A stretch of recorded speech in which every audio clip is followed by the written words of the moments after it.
Chandrayaan 3 mission का countdown शुरू हो गया है।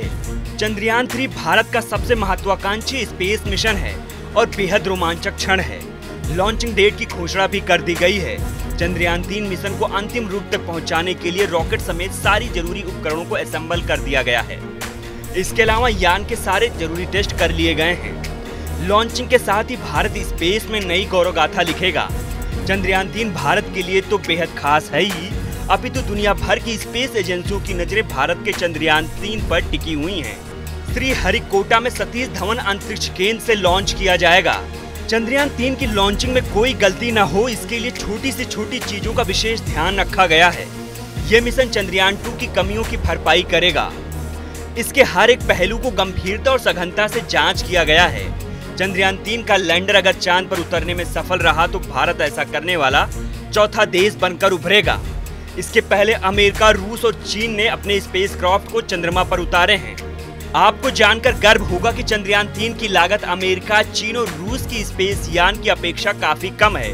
यानी भारत ने स्पेस में चंद्रयान 3 मिशन के साथ कम कीमत में ऊंची छलांग लगाने की कोशिश की है। सुपर पावर देश की स्पेस एजेंसियों ने जो नहीं कर दिखाया है वो भारत कर दिखाने वाला है। चलिए वीडियो में जानते हैं चंद्रयान 3 मिशन अन्य मिशनों की तुलना में क्यों खास है। पहले एक नजर डालते हैं चंद्रयान 1 और चंद्रयान 2 पर। चंद्रयान 1 इसरो के अनुसार 22 अक्टूबर 2008 को इसे लॉन्च किया गया था। चंद्रमा के लिए भारत का पहला मिशन था। चंद्रमा की परिधि 3400 से अधिक परिक्रमाएं की। इसकी काल अवधि 2 साल के लिए थी, लेकिन 29 अगस्त 2009 में संपर्क टूट गया। इसे PSLV C11 से लॉन्च किया गया था। चंद्रयान 1 ने कई सारी रासायनिक खोज की है। इसके यान को कई सारे देश के वैज्ञानिकों ने बनाया था।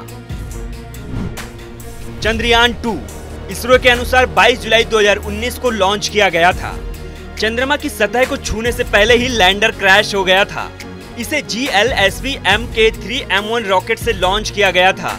चंद्रयान 2 के लिए 978 करोड़ रुपए आवंटित किए गए थे, जिसमें 603 करोड़ रुपए की लागत आई थी।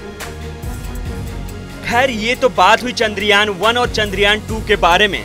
आपने चंद्रयान के बारे में खूब सारी चर्चाएं सुनी होंगी। चलिए आपको ये बताते हैं कि ये मिशन अन्य मिशनों की तुलना में क्यों अलग है और क्यों खास है। चंद्रयान 3 में किसी तरह का ऑर्बिटर नहीं है, क्योंकि इसरो चंद्रयान 3 के लैंडर रोवर से चंद्रयान 2 के ऑर्बिट के जरिए सीधा संपर्क करेगा। यानी आसान भाषा में समझे तो ये चंद्रयान 2 का ऑर्बिट बैकअप के लिए चांद की कक्षा में मौजूद है। इसलिए चंद्रयान 3 में ऑर्बिट नहीं है। रॉकेट से अलग होने के बाद चंद्रयान 3 सीधे चांद की कक्षा तक पहुंच जाएगा। चंद्रयान 3 मिशन की एक और खास बात है, वो ये है कि दुनिया के जितने भी देशों ने चांद पर यान भेजे हैं, उनकी लैंडिंग नॉर्थ पोल पर हुई है। लेकिन चंद्रयान 3 पहला ऐसा स्पेस मिशन है जिसकी लैंडिंग साउथ पोल पर होगी। चंद्रयान 2 को भी चांद के दक्षिणी ध्रुव पर ही लैंड कराया गया था। ये अनोखा प्रयोग करने वाला भारत पहला देश है। चंद्रयान 3 के लैंडर में 4 पेलोड हैं, जबकि 6 चक्के वाले रोवर में 2 पेलोड हैं। चंद्रयान 3 मिशन के साथ कई प्रकार के वैज्ञानिक उपकरणों को भेजा जाएगा, जिसमें लैंडिंग साइट के आसपास की जगह में चांद की चट्टानी सतह की परत, चंद्रमा के भूकंप और चांद की सतह पर प्लाज्मा और मौखिक संरचना की थर्मल फिजिकल प्रॉपर्टीज की जानकारी मिलने में मदद हो सके। चलिए अब जान लेते हैं चंद्रयान 3 का मुख्य उद्देश्य क्या है।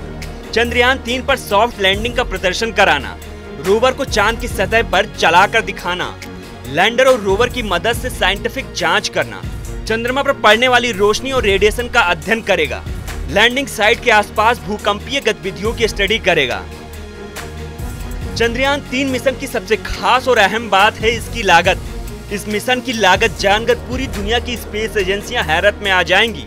इसकी लागत चंद्रयान 1 और चंद्रयान 2 की अपेक्षा बहुत कम है। इस मिशन का बजट 651 करोड़ रुपए बताया जा रहा है। हालांकि इसरो के वेबसाइट पर इसकी लागत की जानकारी अभी उपलब्ध नहीं कराई गई है। ये आंकड़े मीडिया के हवाले से हैं।